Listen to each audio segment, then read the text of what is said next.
So the sensitivity is the way. You do not consume something, you do not do anything for the sake of consumption, for the sake of just doing that thing, right? We do things so that we may get something from the doing, but we forget that. Why are you in the campus? Not just to while away time. You are here so that you may productively gain something, right? Why do you visit a place? Why do you buy something? Why do you invest yourself in a relationship? Obviously, the aim has to be to attain something that is valuable and lasts. Though that aim is often forgotten, we start thinking that things are ends in themselves. And when things become ends in themselves, then you can accumulate things no end without ever bothering to inquire whether the accumulation, the so-called progress, the series of experiences is actually delivering you something or not. So you just have to be careful. I just did this. It has to become a habit. Self-observation has to become a cultivated habit. That's how it begins, I know cultivation and habit, both these words do not sit very well with spirituality. But there is no other way. You have to cultivate it. Practice is the way, abhyas. And then one starts getting a glimpse of love. And from that point onwards, it starts becoming easier. Because now you do not really need to forcefully discipline yourself to practice. Then you do it because you find love in it. You have to practice that sensitivity. You have to practice asking yourself the question, what am I getting from it? Does that amount to selfishness? Obviously. To be spiritual is to be sublimely selfish, and it is great to be selfish. We are all born deficient, we are born sick.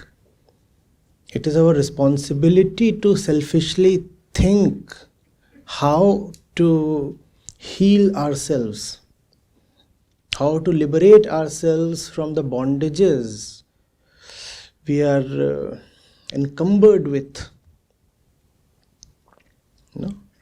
So everything that you do must be in the shadow of this question.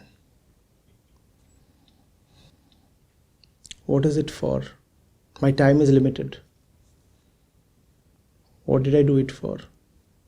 Again, this does not go well with traditional spirituality that says that life has to be purposeless and that you must not seek meaning or returns from everything. You must. Purposelessness, etc. are stuff that must happen only at the absolute end. Where we all usually stand, life must be very purposeful. And questions must be pointedly asked. I spent this evening a full 3.5 hours doing this. Am I getting something really? If not, what impedes my choice to get up and walk away? Right in the middle of a movie, why can't we ask ourselves? The ticket is already bought, the money is gone, it's a sunk cost. Am I getting something? If not, why must I not walk away? This walking away, this dropping, this letting go, this renunciation is at the core of all spirituality. Drop, drop, drop. Ruthlessly learn to give up what has no use. And when we say use, there is only one definition. That which elevates your consciousness is useful. We are not talking of material ingratiation. That is not the definition of use. The sense in which I am using the word use here is not the sense in which you use a pressure cooker or a toothbrush.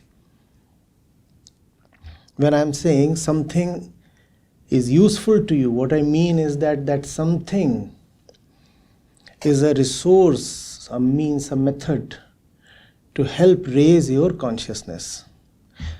Keep asking this question. Anything that comes to you, hold this question in front of that. Of what good are you? Are you here to titillate me, to offer me some superficial kind of pleasure? What are you in my life for?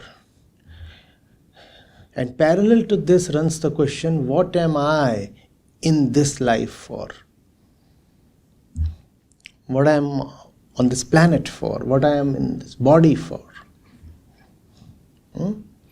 That constant thread of tension must run within, uninterrupted, unbroken. Rest and relaxation do not behove a prisoner. When you are in shackles, you must constantly be attentive to liberation. You cannot say, I am having fun here. I am here to enjoy. You are in a damn prison. What do you mean by enjoyment?